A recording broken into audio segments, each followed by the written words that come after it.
नमस्कार दोस्तों, शुभ संध्या।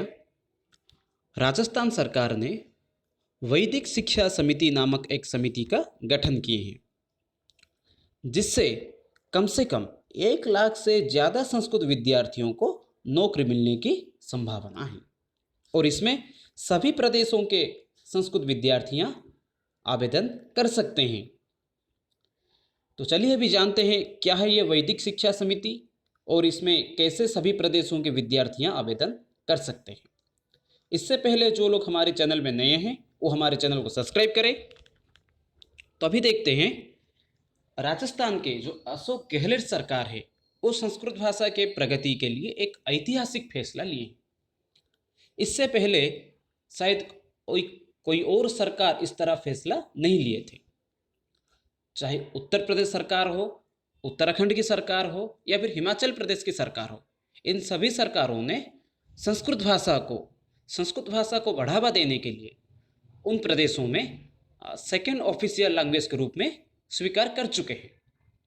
और सेकेंड ऑफिशियल लैंग्वेज बनने से संस्कृत भाषा को क्या फ़ायदा होता है और साथ में विद्यार्थियों को क्या फ़ायदा मिला है, इन सभी चीज़ों के बारे में मैं एक और वीडियो बनाने वाला हूँ, जिसमें मैं ये सब चीज़ों के बारे में बताऊंगा कि क्या फ़ायदा मिलने वाला है सेकेंड ऑफिशियल लैंग्वेज बनने से।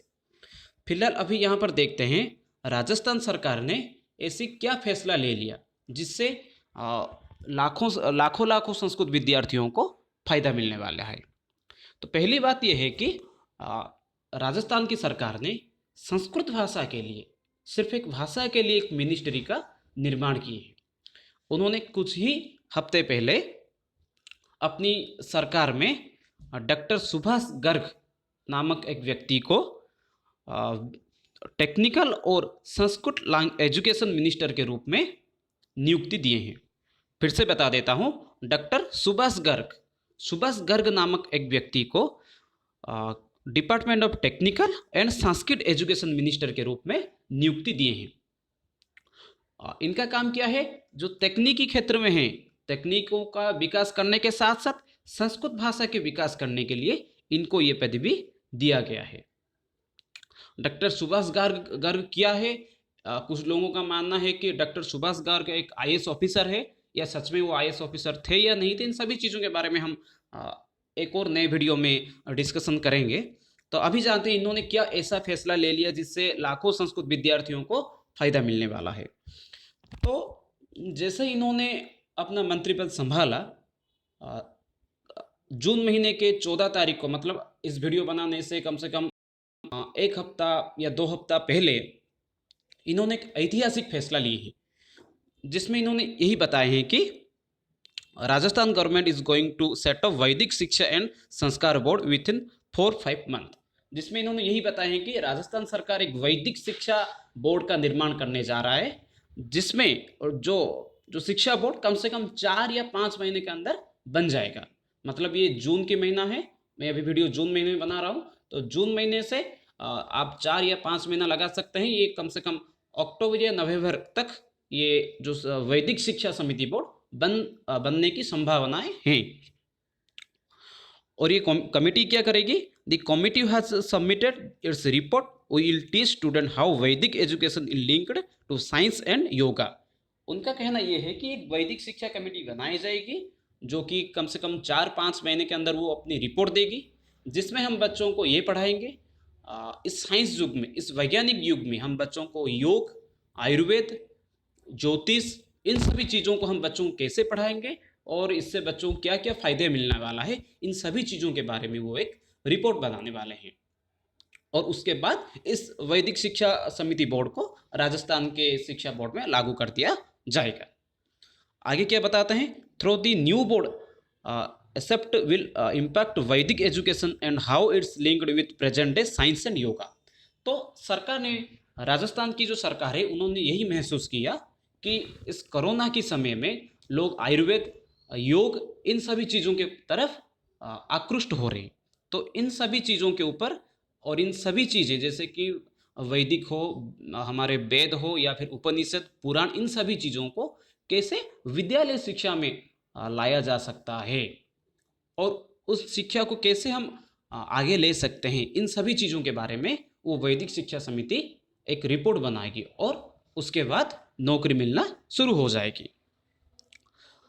इसके आगे हम देखते हैं, और जो संस्कृत मंत्री हैं जो सुभाष गार्ग हैं, उन्होंने ये भी बताया, ये जो कमेटी बनेगी, ये कमेटी क्या करेगी, 4-5 महीने के अंदर ये क्या करेगी, इन सभी चीज़ों के बारे में, बच्चों को कौन से विषय पढ़ाना चाहिए, किस तरह विद्यार्थी इन विषयों को पढ़ा सकते हैं, जैसे कि ये वेद है, उपनिषद है, इन चीज़ों को तो कोई साइंस पढ़ने वाला आकर व्यक्ति नहीं पढ़ा सकता, तो कैसे पढ़ाना चाहिए, कौन सी लैंग्वेज में सभी चीज़ों को पढ़ाना है, इन सभी के ऊपर एक रिपोर्ट बनाएगी, और रिपोर्ट बनाकर ये क्या करेगी, सरकार को सौंपेगी। After the approval, the board will impact course in Vedic education related fields students in state-based college and schools।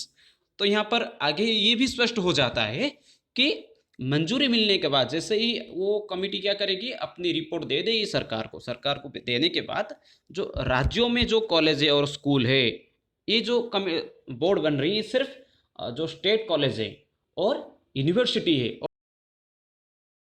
इन्हीं जगहों पर ये सारे चीज़ वेद उपनिषद पढ़ाया जाएगा, ना कि जो कि सेंट्रल स्कूल है इन जगहों पर। तो यहाँ पर क्या कहा जा रहा है कि जैसे ही वो कमेटी अपना रिपोर्ट देगी, उसके बाद उन बच्चों को, मतलब विद्यालय स्तर के बच्चों को कौन ये सब चीज़ पढ़ाएंगे, मतलब वो कौन से शिक्षक होंगे जो वेद उपनिषद इन सभी चीज़ों को पढ़ाएंगे, और साथ में किन किन विषयों पर बच्चों को पढ़ाया जाएगा, किस किस लेवल पर उन सभी चीज़ों को पढ़ाया जाएगा, इन सभी चीज़ों के ऊपर चिंतन किया जाएगा। It may be also look into option to mainstream Vedic education in the school curriculum. और साथ में यही कहा जा रहा है कि ये जो स्कूली पाठ्यक्रम में वैदिक शिक्षा को मुख्य धारा में लाने के लिए विकल्पों पर भी विचार किया जा सकता है। ये भी बताया जा रहा है कि स्कूल एजुकेशन में वैदिक शिक्षा को मुख्य धारा में लाने के लिए, अर्थात मेन सब्जेक्ट के रूप में भी उसे लाया जाएगा। हम ज़्यादातर देखते हैं कि संस्कृत को सेकेंड लैंग्वेज या फिर थर्ड लैंग्वेज के रूप में पढ़ाया जाता है, पर राजस्थान में क्या किया जाएगा कि इस वैदिक शिक्षा को, वैदिक शिक्षा का मतलब उसमें वेद आएगा, उपनिषद आएगा, कुछ पुराणों के हिस्से भी हो सकते हैं, ज्योतिष, योग, इन सभी चीज़ों को पढ़ाया जाएगा, और ये सारे चीज़ कंपलसरी के रूप में ही पढ़ाया जाएगा। मेन स्ट्रीम अर्थात मुख्य विषयों के ऊपर भी पढ़ाया जा सकता है, और विकल्पों के बारे में भी चिंतन किया जा सकता है। इनका लक्ष्य क्या है, वैदिक शिक्षा को मुख्य धारा में लाने का इनकी मुख्य भूमिका है। आगे ये बताते हैं कि तो यह फैसला क्यों लिया गया है कि छात्रों को जड़ों से जोड़ने के साथ साथ भविष्य के कैरियर के अवसर प्रदान करने के लिए कदम उठाए गए हैं। मतलब इन विषयों को जोड़ने का क्या मतलब है, राजस्थान सरकार को यही लगता है कि इन वेद उपनिषद में बहुत सारे ऐसे चीज छुपी हुई है जो शायद आज के मानव को बहुत ही जरूरत है।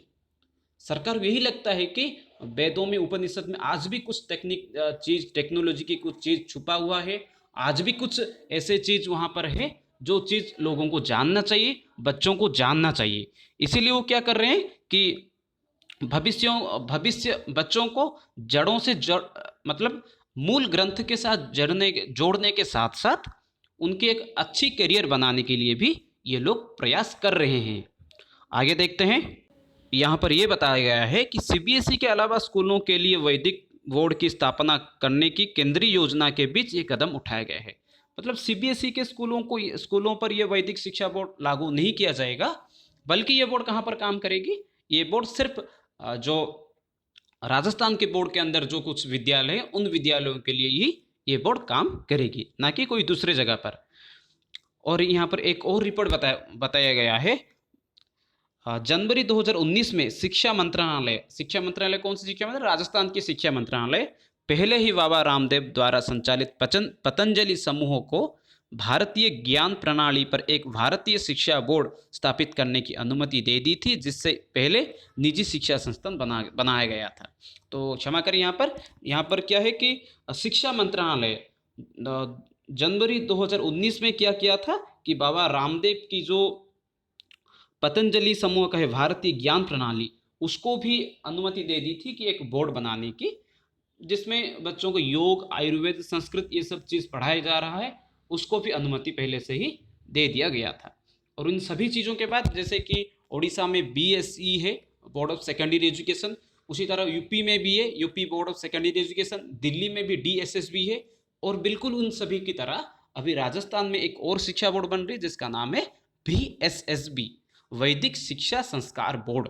तो इसके काम क्या होगी कि संस्कृत शिक्षा को और साथ में जो वैदिक चीज़ है, वैदिक कल्चर है, वैदिक में जो विषय थे जैसे कि उसमें वेद उपनिषद, इन सभी विषयों को मूल रूप से आज के समाज के बच्चों को ज्ञान देने के साथ साथ उनकी सही इस्तेमाल कैसे किया जाएगा, इन सभी चीज़ों के बारे में बताएगी।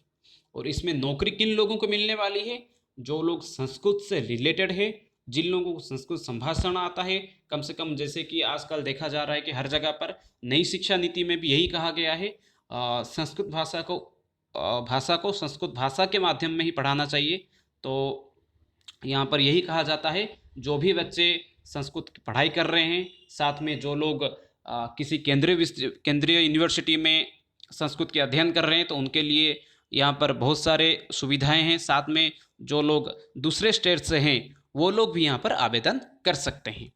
तो इन सभी चीज़ों के बाद फिर से देखते हैं कि राजस्थान सरकार इसके ऊपर और भी क्या फैसला लेते हैं, और साथ में VSSB जो बोर्ड बनाया गया है उसका भी फैसला क्या आता है। तब तक के लिए रहता हूँ, फिर मिलते हैं अगले वीडियो में। जय तु संस्कृतम, जय तु भारतम।